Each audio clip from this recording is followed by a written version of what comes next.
opening the door for potential kingside activity, developing a knight to a central outpost. Establishing central presence with d5 immediately contests the space white is aiming for. Preparing a kingside fianchetto, this move aims for long-term piece development and control of the light squares. A bold development, immediately challenging the king's pawn and hinting at pressure down the diagonal. Developing the bishop solidifies control of the long diagonal, eyeing black's central pawn structure. Developing the knight to d7 opens avenues for kingside castling and prepares to contest the center. Challenging the center immediately, pushing for an initiative and potentially opening lines. Solidifying the center, this allows for a flexible pawn structure and prepares development. Opening the d-file invites immediate central confrontation, demanding a sharp response from black to maintain piece harmony. Reclaiming the pawn solidifies the central structure, inviting piece development. Safely tucking the monarch away allows white to build a robust pawn chain and prepare for central expansion. Developing the knight to f6 solidifies black's central control and prepares for castling, harmonizing pieces for future maneuvers. Reinforcing the central pawn structure while preparing for queenside expansion is the key idea here. Solidifying the central pawn structure, black prepares for a strategic battle, aiming to control key squares and develop a harmonious piece setup. Solidifying the center allows development and prepares for potential pawn pushes. Developing the bishop here solidifies black's central pawn structure and prepares for castling, a sensible defensive maneuver.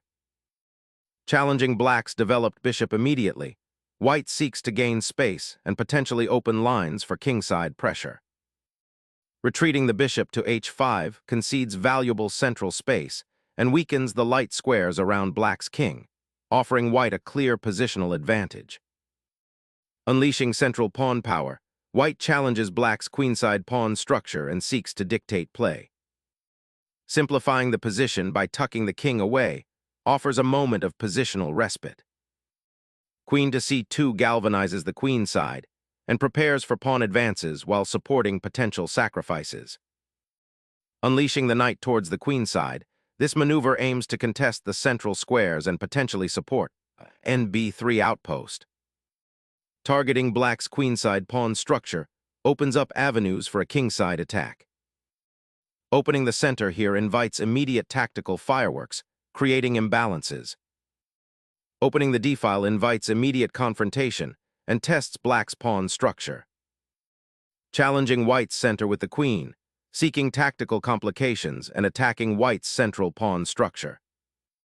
Simplifying the position, white initiates a queen trade, aiming for a more manageable endgame where their king's safety is less of a concern.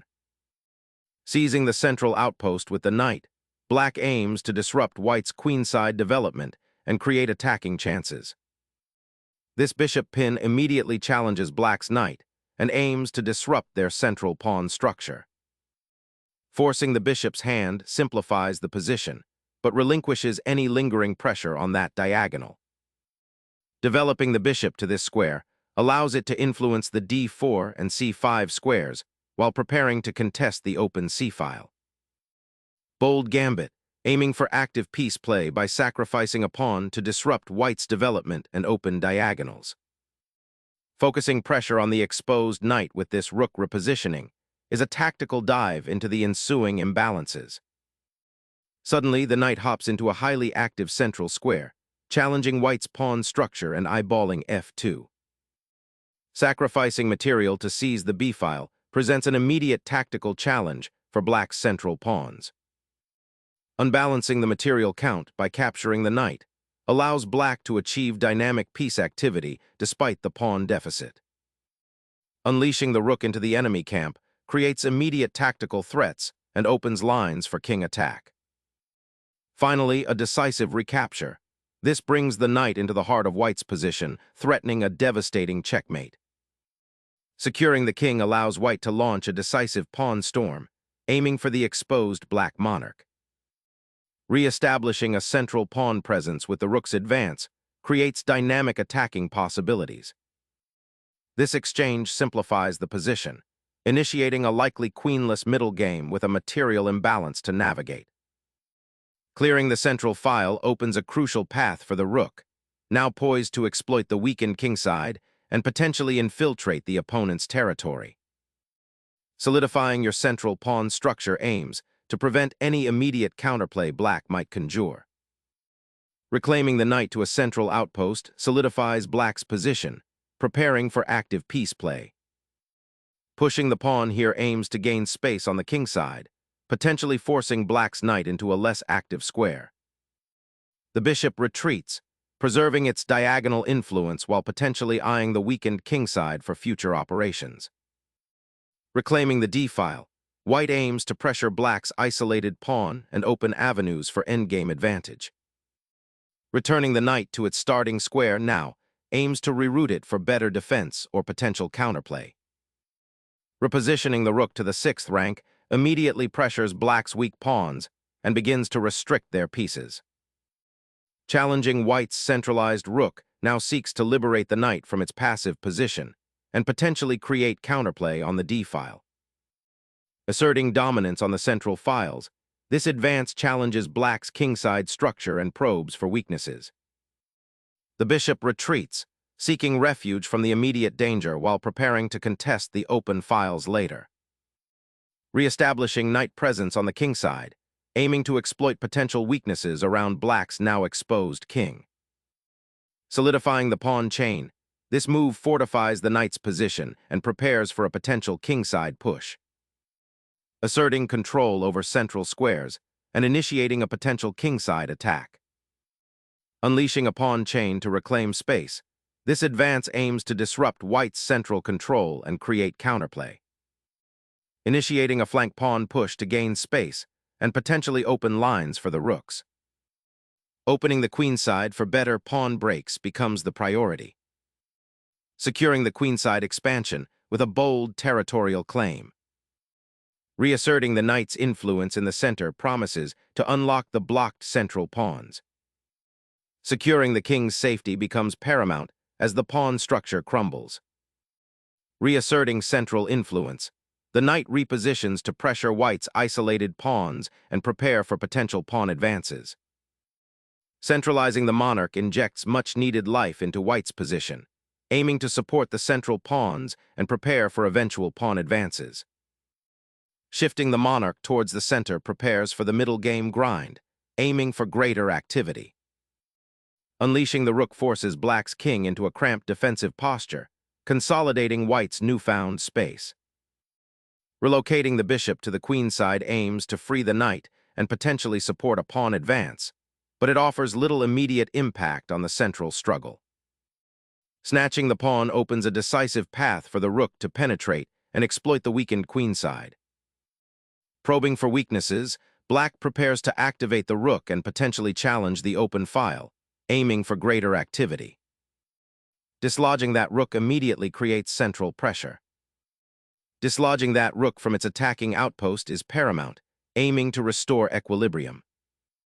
Unlocking the file for an assault is the primary objective, but prepare for potential pawn weaknesses. Focusing on the open, a file black aims to activate the rook and disrupt white's advanced pawns. Probing for weaknesses, this rook now threatens to penetrate the queenside, creating immediate discomfort for black's isolated pawn structure. Rerouting the bishop to the kingside pawn structure solidifies defense while preparing to contest open files. Unleashing the knight to attack the bishop and create an outpost on a key square. Recapturing the rook on the queenside opens lines and forces a more active defensive posture for black.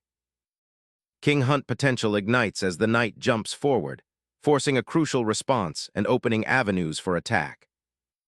Shielding the king from potential threats now becomes paramount as the checkered battlefield opens up. Unlocking the kingside with this pawn thrust creates a new pathway for your rook to join the assault. Attempting to disrupt the pawn structure is a bold, albeit risky, gamble with the king still exposed. Reclaiming the crucial open file offers a path to coordinate your rook and bishop for potential breakthroughs. The bishop's redeployment to f1 offers no immediate attack, leaving the king exposed to the centralized knight.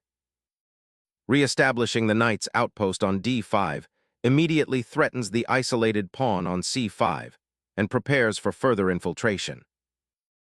Reactivating the rook on the open file offers a chance to disrupt white's rook outpost and create counterplay. Securing the passed pawn with the knight's capture fundamentally alters the endgame's pawn structure and material balance. Reactivating the bishop to g8 offers some hope, but the passed d pawn is a serious threat. Capturing the bishop simplifies the board, creating an advantageous pawn majority for white. The king finally finds a slightly safer resting spot, escaping the immediate threat of the rook's discovery potential. Exchanging this rook forces a decisive king confrontation and will simplify the path to victory. King's journey concludes, trading the rook for a potential decisive pawn advance. King activity is paramount in this simplified landscape. Bringing your monarch forward now asserts crucial central presence. Consolidating pieces to the king's flank offers better defensive coverage. Clearing the path for your king to potentially infiltrate the enemy position. Securing the king's central presence is paramount now, preventing further enemy infiltration. Controlling the queenside advance and securing the pawn's path to promotion is the immediate priority. The bishop's detour to the edge invites a swift confrontation with the rook on the open file. Advancing the pawn to the 7th rank establishes an unstoppable threat, forcing black's hand. Repositioning the bishop to the c6 square aims to activate it on the now open diagonal, preparing for potential counterplay and defending key squares. Snatching that pawn isolates the black king and opens a direct assault. Shaping the pawn structure creates a defensive wall, but it also freezes some of your own pieces and could become a target. Sacrificing the knight opens the path for your pawn to advance and infiltrate black's weakened queenside. This pawn push on the flank aims to disrupt white's rook activity and perhaps open a path for the bishop. Unlocking the kingside with a knight repositioning, aiming to exploit potential weaknesses on g7. Shifting the king allows it to participate more actively in the endgame and potentially defend vulnerable pawns. Pushing the pawn forward now threatens to blockade black's bishop, potentially strangling its scope. Sacrificing the pawn now opens the e-file, offering a glimmer of activity for the king, though the material deficit remains a severe hurdle. The king's newfound activity seizes crucial central squares, promising decisive advancements. The bishop abandons its active post, leaving the king exposed to further checks and potentially opening lines for the rook. Fortifying the king's sanctuary, this maneuver prepares for aggressive advances by clearing the path for the queen. Reorganizing pieces behind the pawn wall offers a defensive posture, but the exposed king remains a significant target. The knight's foray forces a crucial decision regarding the king's safety, potentially creating a passed pawn.